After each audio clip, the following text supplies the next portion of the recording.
Hi guys, Annie here. Today we're going out to California for a very important life lesson. I hope you enjoy. In my 30s, I was living out in California, and I was playing piano in a musical band, a church band, which means that we usually practice like twice a week, and then we would play on Sundays. Now, our band was made up of people from all different ages, and so we worked well together, but there wasn't a whole lot of cohesion. And my friend Diane, she was in charge of that group. Her and her husband were the associate pastors.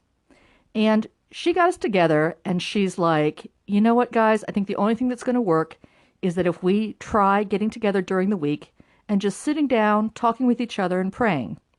And then hopefully that'll help us playing together better. And so we decided we were going to meet at Diane's house during the week, and all of us showed up, and we all sat down to pray, and it was like always, which is where Diane prays, Big Mark prays, and maybe I pray out loud. Nobody else prayed out loud.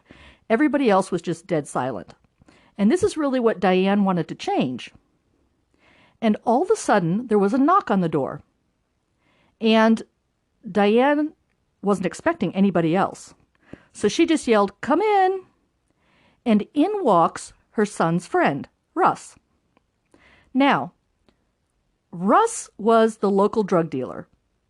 And everybody knew it. We all knew it.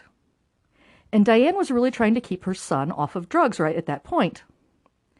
And so Russ comes in and he's like, "Oh, hi, am I interrupting something?" And if looks could kill, he would have been dead. The look that Diane gave him, as if the devil himself had just walked into the prayer meeting. And she was like, "No, he's not here. Go away. Come back again later." And Russ was really a laid-back, chill guy, and he was like, "Oh, okay, 'cause like your son, he wanted something, and I have something to give him." And of course, all of us were like, "Yeah, we know, probably drugs, right?" But nobody said anything. We just gave him this look like we're really annoyed church people. And so instead of leaving, Russ just goes and sits down on the couch right next to where we're praying.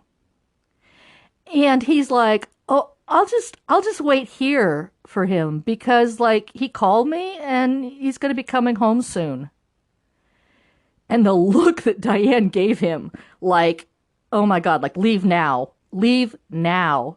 But he was totally oblivious. And so we all continued praying, trying to pray, with people being silent and some people praying out loud. And it wasn't really going very far. And all of a sudden, while we're praying, Russ interrupts us. And he's like, "Excuse me, I was just wondering, like, do you know when he's going to be here? Because I really need to give him something."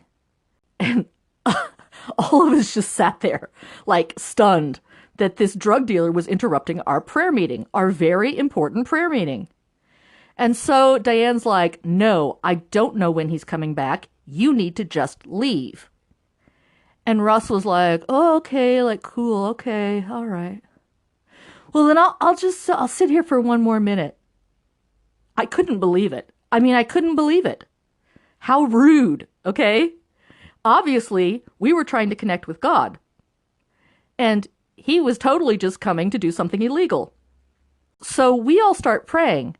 And maybe like 2-3 minutes later, Russ interrupts us again.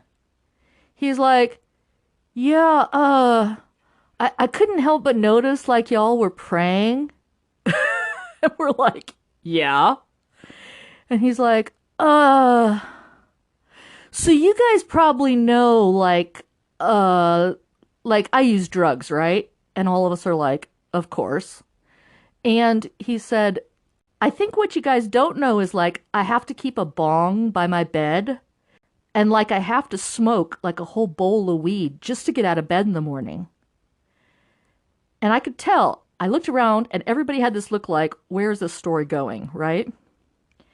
And Russ kept talking, and he's like, "Okay, so like this morning, like I woke up and like I turned over to where I keep my secret stash so I could smoke before I got out of bed.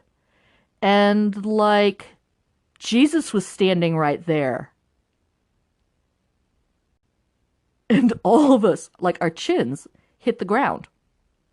And he kept talking. He's like, yeah, so I was like, dude, are you really real? Or am I like just having like a bad trip?